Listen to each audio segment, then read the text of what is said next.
Assalamualaikum warahmatullahi wabarakatuh. Selamat berjumpa kembali dengan saya Ustazah Ida, masih di pembelajaran IPA kelas 9. Kali ini kita akan membahas tentang listrik dinamis. Sebelumnya kita telah membahas tentang listrik statis, yaitu listrik yang berada pada sebuah benda. Sekarang kita akan melanjutkan pembahasan kita, yaitu listrik dinamis. Listrik dinamis ini adalah listrik yang senantiasa bergerak, di mana terdapat arus di dalam suatu penghantar atau di dalam sebuah rangkaian listrik. Mengapa listrik dapat mengalir? Jadi yang pertama kita akan bahas tentang arus listrik. Sebagaimana arus air, yaitu terdapat aliran air. Ketika kita membahas tentang arus listrik, maka terdapat aliran listrik yang mengalir. Jadi arus listrik dapat mengalir karena terdapat beda potensial di antara ujung-ujung rangkaian listrik. Ujung kawat penghantar yang memiliki banyak elektron, yaitu yang terhubung dengan kutub negatif baterai, dapat dikatakan memiliki potensial yang rendah. Sedangkan ujung kawat penghantar lainnya yang memiliki sedikit elektron atau terhubung dengan kutub positif baterai dapat dikatakan memiliki potensial listrik yang tinggi, sehingga di sini dapat mengalir dari potensial rendah ke tinggi. Nah, arus listrik mengalir dari potensial tinggi ke potensial rendah, ya. Sedangkan arah aliran elektronnya adalah sebaliknya, yaitu dari potensial rendah ke potensial tinggi, atau dengan kata lain dari kutub negatif ke kutub positif. Nah, besarnya arus listrik yang mengalir pada rangkaian dapat ditentukan dengan menghitung besar muatan listrik yang mengalir pada rangkaian setiap detiknya, atau bisa dirumuskan dengan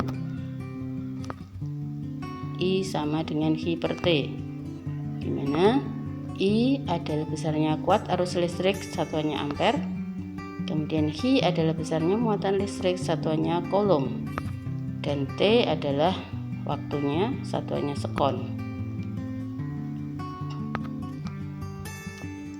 Pembawa muatan listrik di sini adalah elektron, sehingga besarnya muatan ditentukan oleh jumlahnya elektron, yaitu bisa dirumuskan dengan Hi sama dengan N kali E.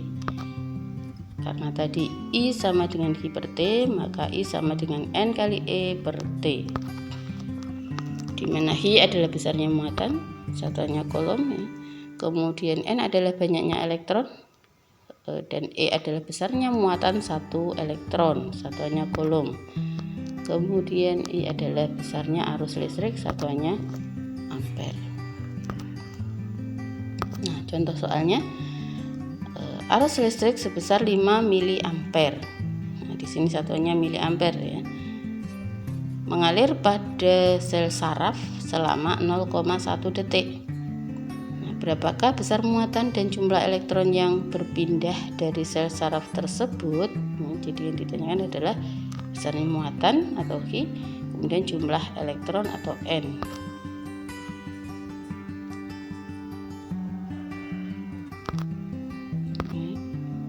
Diketahui bahwa I-nya 5 mA, harus dijadikan ampere, sehingga mili ke ampere sama dengan 0,005 ampere.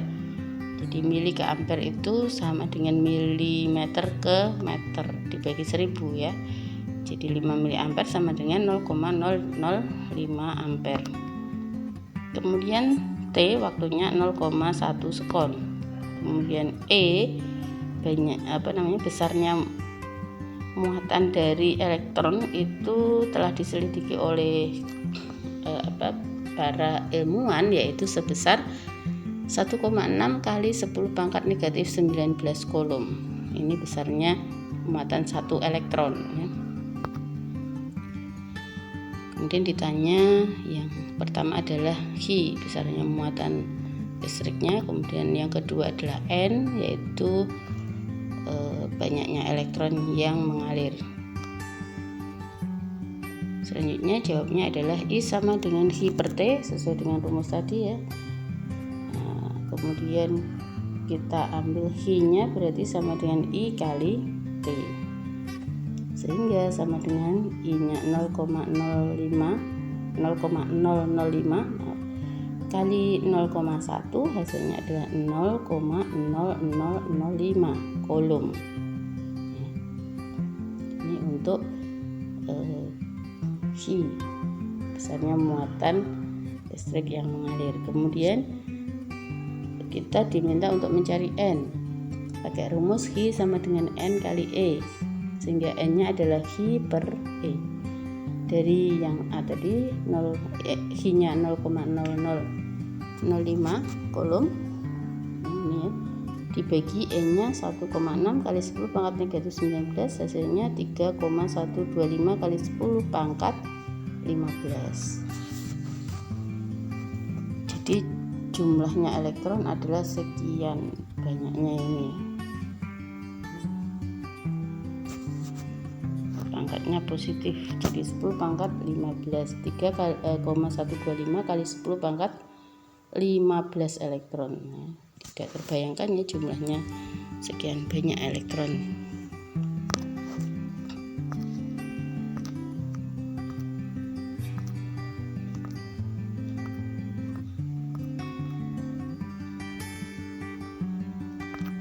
Selanjutnya kita akan bahas tentang rangkaian listrik. Rangkaian listrik itu ada rangkaian seri dan ada rangkaian paralel. Untuk yang pertama adalah kita akan bahas tentang rangkaian hambatan listrik. Hambatan itu adalah suatu alat yang di sana seperti lampu, kemudian peralatan-peralatan listrik lainnya itu disebut dengan hambatan, atau penghantar sendiri juga merupakan sebuah hambatan. Jadi pada rangkaian hambatan listrik seri, rangkaiannya seperti ini gambarnya seri ya. Jadi ada hambatan pertama, ada hambatan kedua, disusun secara berjajar ya. Kemudian dihubungkan dengan sumber arus listrik seperti ini. Pada rangkaian seri kuat arusnya bernilai sama, tetapi tegangannya berbeda-beda. Jadi kalau kita lihat arus dari sumbernya ini akan mengalir sama ya, seperti aliran air yang mengalir pada satu jalur saja, sehingga arusnya besarnya sama dari ujung ke ujung sama. Jadi I1 yang mengalir pada R1 atau hambatan 1 akan sama dengan arus yang mengalir pada R2, bahkan sampai N ya. Jadi kalau banyaknya R-nya atau hambatannya ini N, sejumlah N, maka nanti juga akan sama semuanya sampai IN.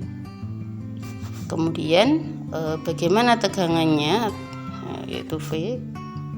Ini V1 tidak sama dengan V2, tidak sama dengan Vn gitu ya. Jadi V-nya itu dijumlah, yaitu V totalnya adalah V1 ditambah V2 ditambah sampai Vn gitu ya. Kemudian dari rumus Vs sama dengan I kali IS kali Rs ya, maka bisa kita ya di sini I1 kali R1 ya, untuk IS kali Rs berarti I1 kali R1, maksudnya Vs itu V seri. V seri itu adalah besar tegangan untuk seri, rangkaian seri sama dengan besarnya arus IS ya pada rangkaian seri kali Rs, yaitu besarnya hambatan pada rangkaian seri. Maka ini karena V-nya dijumlah, ini juga kita jumlah I1 kali R1 ditambah I2 kali R2 ditambah sampai IN kali Rn. Nah, karena IS sama dengan I1 sama dengan I2 dan seterusnya, maka di sini Rs sama dengan R1 tambah R2 sampai Rn. Jadi untuk rangkaian seri R-nya ini dijumlah langsung ya. Berapa banyaknya R sampai N. R-nya dijumlah, arusnya sama setiap pada R1 maupun R2 sampai Rn sama besar arusnya. Jadi I1 sama dengan I2 sampai Rn, sedangkan R-nya itu dijumlahkan, berapa banyaknya R. Ini untuk rangkaian seri. Jadi yang perlu diingat ini saja ya. Nanti untuk V-nya I kali R, tinggal jumlahkan. Seperti itu untuk rangkaian listrik seri.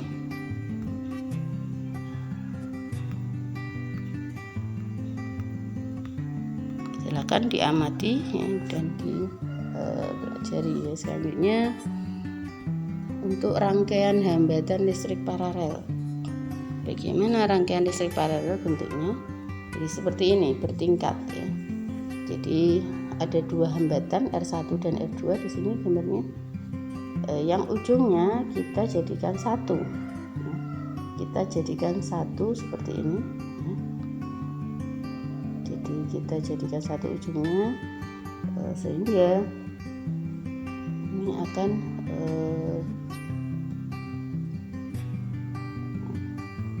jadi kita jadikan satu ujungnya, di depan kita jadikan satu dan di belakang juga kita jadikan satu.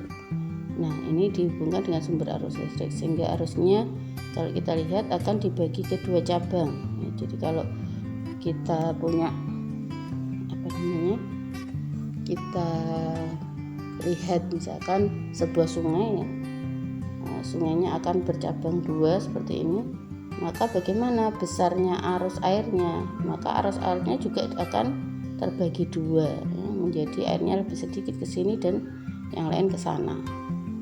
Jadi ke R1 dan ke R2. Maka di sini I1 tidak sama dengan I2, tidak sama dengan IN ya, karena dibagi tadi arusnya ya.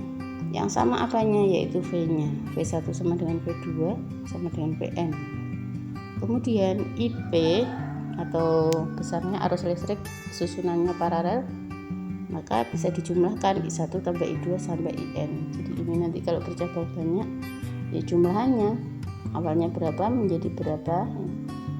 Nah, itu berarti akan dibagi-bagi ya, dan IP itu ini ya, keluaran maupun yang masuk. Jadi arus yang keluar sama dengan arus yang masuk, dan arus ini ya, masuk sama dengan besarnya arus yang keluar dijumlahkan. Di IP sama dengan I1 tambah I2 sampai IN.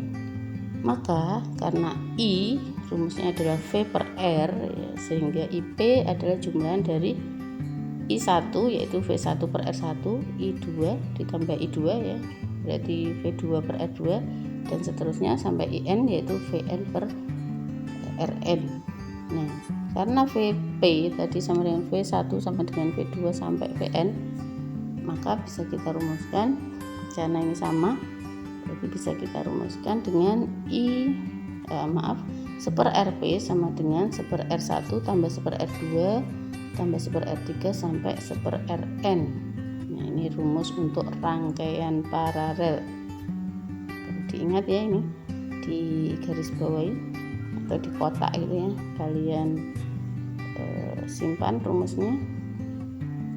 Untuk paralel 1 per Rp sama dengan 1 per R1 ditambah 1 per R2 ditambah 1 per R3 sampai 1 per Rn. Kalau seri tadi bagaimana? Yaitu RS rangkaian seri, R-nya itu adalah R1 tambah R2 ditambah R3 dan seterusnya. Tetapi untuk paralel itu 1 per Rp sama dengan 1 per R1 ditambah 1 per R2 sampai Rn. Untuk lebih jelasnya kita akan berlatih soal ya. Jadi silakan diamati gambar paralelnya bertingkat ya. Jadi ujungnya disatukan. Tadi kalau rangkaian seri disusun secara berjajar.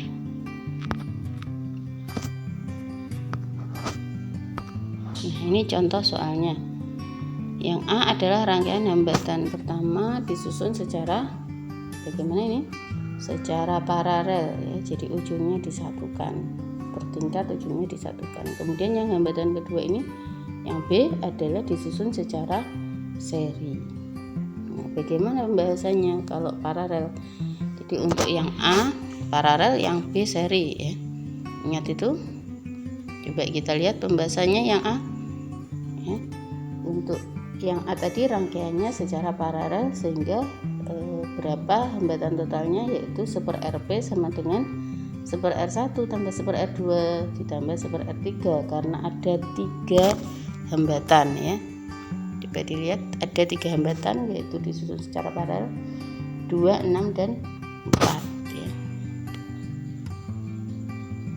Nah ini 1/RP sama dengan 1/R1 ditambah 1/R2 ditambah 1/R3, sehingga di sini R1 nya 2, berarti 1/2 ditambah 1/6 ditambah 1/4. Nah, untuk penjumlahan pecahan seperti yang sudah kita pahami, harus disamakan dulu penyebutnya. Nah, bagaimana menyamakan penyebutnya? Untuk 2, 6 dan 4 bisa kita pakai 12, berarti setengah sama dengan 6/12, 1/6 yaitu 2/12, kemudian 1/4 sama dengan 3/12. Akhirnya kita jumlahkan 6 tambah 2 tambah 3 hasilnya 11 ya, per 12 ohm. Jadi untuk hambatan itu satuannya ohm ya. Kemudian RS ya, rangkaian seri untuk yang B. Nah, kita tinggal jumlahkan ya, R1 tambah R2 tambah R3. Hasilnya berapa? 3 tambah 2 tambah 4 9 ohm.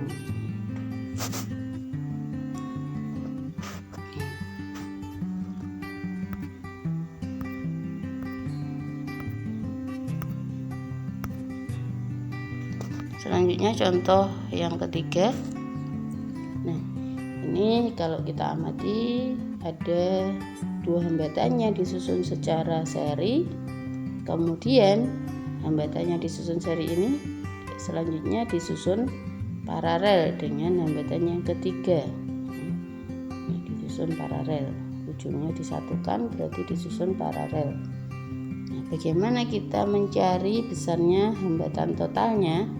Maka kita bisa lihat yang seri dulu kita jumlahkan ya, kemudian baru kita gabung dengan R3 yaitu secara paralel. Nah, RS nya 2 tambah 4 ya sama dengan 6 ya ini. Kemudian R totalnya yaitu paralel pakai rumus 1/R1 ditambah 1/R2, berarti di sini untuk R1 nya adalah R seri nah, 1/6 ya, kemudian ditambah juga 1/6 ya. Sama dengan 2/6 karena sudah sama penyebutnya, tinggal jumlahkan 2/6 yaitu 1/3 ohm. Jadi berarti hambatannya sebanyak ini ya, harusnya ada 2, 4 dan 6 itu kan kalau dijumlahkan secara seri ada 12 ohm. Ternyata kalau disusun secara paralel ini kita mendapatkan hanya 1/3 ohm.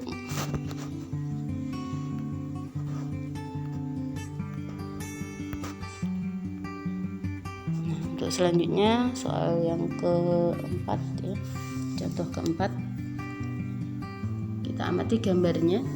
Di sini ada rangkaian paralel, kemudian selanjutnya disusun secara seri dengan rangkaiannya hambatan yang ketiga gitu ya.